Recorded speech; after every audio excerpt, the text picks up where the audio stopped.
Good evening प्यारे बच्चों। कल का क्वेश्चन का आंसर देखिए, सॉल्यूशन देखिए क्या था। Question 53, 3 concentric metallic spherical shells of radii r2 or 3r given charges q1 q2 q3 respectively, it is found that surface charge density on outer surface of cells are equal, then ratio of the charges given to shell q1 q2 q3 बताना है। देखो बच्चों, एक ये shell है, इसमें q1 charge दिया गया, एक ये वाला सेल है, इसमें q2 चार्ज दिया गया, एक बाहर वाला सेल है, इसमें q3 चार्ज दिया गया, q1 q2 q3। लेकिन बच्चों अब इंडक्शन भी होगा, है ना। इंडक्शन में क्या होता है, अगर ये प्लस q1 है तो इसके अंदर वाले सरफेस पर यहां पर माइनस q1 डेवलप हो जाएगा और बाहर प्लस q1 हो जाएगा। तो पहले से बाहर q2 था, q1 और हो गया तो टोटल होगा q1 प्लस q2। अब इसका इंड्यूस चार्ज अंदर वाले पे होगा माइनस q1 माइनस q2, बाहर होगा q1 प्लस q2, तो टोटल चार्ज बाहर हो गया q3 और q1 और प्लस q2। तो आउटर सरफेस पर चार्ज ये सब आ गए, ये सब आ गए। अब इन्होंने बोला आउटर सरफेस की चार्ज डेंसिटी सेम है। चार्ज डेंसिटी का मतलब sigma is equal to q by ए।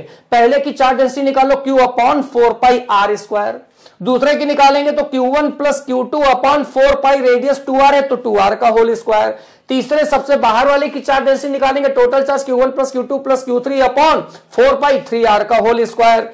यहां से 4 पाई आर स्क्वायर सब कैंसिल हो जाएगा, ये 9 आ जाएगा, ये 4 आ जाएगा, ये q1 आ जाएगा। इन दोनों को सॉल्व करो, 4q1 इधर ले जाओ, 3q1 बचेगा तो q2 बराबर 3q1 आ गया। अब ये q2 की वैल्यू इसको और इसको लेकर के सॉल्व करो तो q3 निकल आएगा। कैसे निकल आएगा, 9q1 इधर ले जाओ, इसको और इसको, तो 9q1 is equal to q1 plus q2 और q2 की जगह कर दो 3q1 और प्लस q3, तो यहां से q3 बराबर निकलेगा 9q1, इसे माइनस कर दो 4, यहां पे 5q1 निकलेगा। यानी कि q3 5q1 निकला है, तो रेशियो क्या निकला, q1 q2 q3 का रेशियो 1 3 और 5, 1 3 5 का मतलब option number second is the right option. Second option सही है।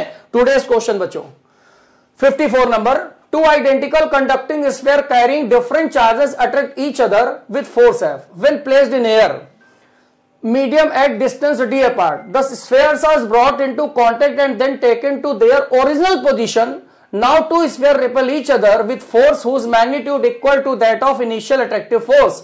The ratio between initial charges on sphere, ratio initial charges का बताना है। मिलते हैं बच्चों, इसको आप लोग कमेंट करके बताइए। मिलते हैं कल न्यू क्वेश्चन के साथ और इसके सोल्यूशन के साथ। ओके बच्चों, थैंक यू, गुड नाइट।